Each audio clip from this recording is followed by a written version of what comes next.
প্রিয় নবীজি বলেন যে আমি ওই ব্যক্তিকে জান্নাতের আঙ্গিনায় একটা ঘরের সুসংবাদ দেই যে তর্ক করার সময় নিজের সঠিক, সে হকের উপর আছে এটা জেনেও সে তর্ক করে না, তর্ককে, আর্গুমেন্টকে, ডিবেটকে স্যাক্রিফাইস করে যে না আমি ঝগড়ায় যাব না, যদিও সেই সঠিক। এরকম স্যাক্রিফাইস যে করে জান্নাতের আঙ্গিনায় তাকে আমি একটা ঘরের সুসংবাদ দেই। এরপর প্রিয় নবীজি বলছেন অবি বাইতিন ফি ওয়াসাতিল জান্নাতি লিমান তারাকাল কাযিবা ওয়া ইন কানা মাযিহান, আর আমি ওই ব্যক্তিকে জান্নাতের মাঝামাঝি স্তরে একটা ঘরের সুসংবাদ দিচ্ছি যে ব্যক্তি কৌতুক করেও মিথ্যা বলে না। He was kidding, he was joking, but he never tells a lie. মজা করতেছে, জোক করতেছে, কিন্তু জোকের মধ্যেও সে কি করে না, মিথ্যা বলে না। তাকে জান্নাতের মাঝামাঝি স্তরে আমি একটা ঘরের গ্যারান্টি দিচ্ছি। এরপর আল্লাহ রাসূল সাল্লাল্লাহু আলাইহি ওয়াসাল্লাম বলতেছেন ওবি বাইতিন ফি আ'লাল জান্নাতি লিমান হাসানা খুলুকা, আর আমি এট দ্য ভেরি হাই মানে পিক অফ দ্য প্যারাডাইস, জান্নাতের একেবারে সর্বোচ্চ স্তরে একটা বাসভবনের গ্যারান্টি ওই ব্যক্তিকে দেই যে অন্যের সাথে ভালো আচরণ করে। মানে হাসানা খুলুকা, যে তার চরিত্রটাকে সুন্দর করেছে, যার আচরণটাকে সুন্দর করেছে, যার আচরণটা অমায়িক আচরণ, মাধুর্যপূর্ণ আচরণ, ওই ব্যক্তিকে আমি at the highest peak of paradise, জান্নাতের সর্বোচ্চ চূড়ায় একটা বাসভবনের গ্যারান্টি দিচ্ছি। আল্লাহু আকবার। তাহলে আমার আশেপাশে যারা আছে তাদের সাথে ভালো আচরণ করা, গুড বিহেভিয়ার করা, এটা ছোটখাটো কোনো বিষয় নয়, এটা অনেক গুরুত্বপূর্ণ একটা বিষয়। কিন্তু আমরা অনেক সময় এটার গুরুত্বটা বুঝতে পারি না, এটাকে ছোট করে দেখি। তো সম্মানিত বন্ধুরা, আমরা দেখব যে আমাদের প্রিয় নবীজি অন্যের সাথে কিভাবে আচরণ করেছেন। তিনি শিশুদের সাথে কিভাবে মিশেছেন, প্রাণীর প্রতি ওনার নবীজের আচরণ কেমন ছিল, শিশুদের সাথে কেমন ছিল, নারীদের সাথে কেমন ছিল, সাহাবাদের সাথে কেমন ছিল, কর্মচারীদের সাথে আচরণ কেমন ছিল, নিজের স্ত্রীদের সাথে কেমন ছিল, প্রতিবেশীর সাথে কেমন ছিল, যুদ্ধবন্দীদের সাথে প্রিয় নবীজের আচরণ কেমন ছিল, ভিক্ষুকের সাথে আচরণ কেমন ছিল, এমনকি যুদ্ধের ময়দানে শত্রুদের সাথে প্রিয় নবীজের আচরণ কেমন ছিল। এই 10টি পয়েন্টে দ্য এক্সাম্পলারি প্রফেটিক বিহেভিয়ার এই শিরোনামে আমরা কিছু কথা আজকে শুনবার চেষ্টা করব। আমি কোন টপিকটা ধরে ধরে আগাচ্ছি আলোচনার এই জায়গায় এসে, এটা তো সবার কাছে ক্লিয়ার না? ক্লিয়ার সবার কাছে? ওকে, লেটস মুভ অন, আমরা আগাই।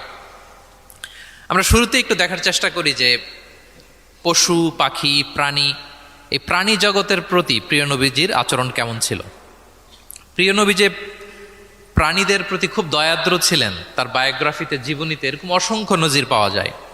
কারণ আল্লাহ তাআলা তাকে রাহমাতাল লিল আলামিন, ওমা আরসালনাকা ইল্লা রাহমাতাল লিল আলামিন, I've sent you as a mercy for the entire universe।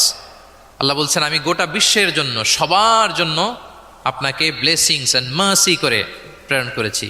He was a mercy for all, সবার জন্য তিনি রহমত হয়ে এসেছিলেন।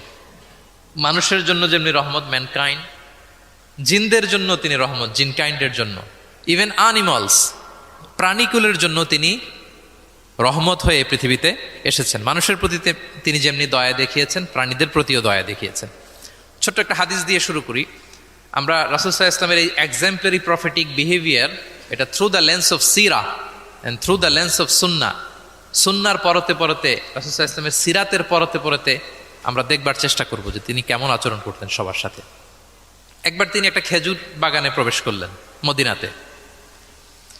তো প্রবেশ করার পর তিনি দেখতে পেলেন যে দূর থেকে একটা উট কান্না করে করে রাসূল সাল্লাল্লাহু আলাইহি ওয়াসাল্লামের কাছে ছুটে আসছে। একটা উট কান্না করে আসতেছে। রাসূল সাল্লাল্লাহু আলাইহি ওয়াসাল্লামের দেখে অত্যন্ত দয়া হলো, মায়া হলো যে উটটা কেন কান্না করতেছে, এত বেশি কেন কান্না করতেছে। আল্লাহ রাসূল সাল্লাল্লাহু আলাইহি ওয়া আলিহি ওয়াসাল্লাম তিনি মমতা ভরে ওনার হাত দিয়ে উটের মাথায় আদর করতে আরম্ভ করলেন। প্রিয় নবীজির এই মমতা মাখা হাত বুলানো পেয়ে উটের কান্না বন্ধ হলো, এবং রাসূল সাল্লাল্লাহু আলাইহি ওয়াসাল্লামের কানে কি কি যেন বলল উট, এটা অন্যরা বুঝতে পারছে না। তো এরপর রাসূল সাল্লাল্লাহু আলাইহি ওয়াসাল্লাম খুঁজতে আরম্ভ করলেন যে উটের মালিক কে। একজন আনসারী যুবক সাহাবী আসলো। তখন রাসূল সাল্লাল্লাহু আলাইহি ওয়াসাল্লাম বলল যে তোমার এই উট আমার কাছে তোমার ব্যাপারে নালিশ করেছে যে তুমি একে ক্ষুধার্ত রাখো কিন্তু একে দিয়ে অনেক কাজ করাও।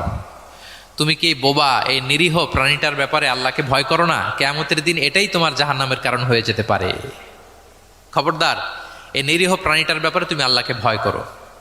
দেখেন, প্রিয় নবীজি ওটের মাথায় হাত বুলিয়ে ওটের কান্না বন্ধ করেছিলেন এবং ওটের মালিককে ওসিয়ত করেছেন যে খবরদার প্রাণীর প্রতি কখনো এরকম রূঢ় কঠিন আচরণ করা যাবে না, তাদের প্রতি রহম দিল হইতে হবে।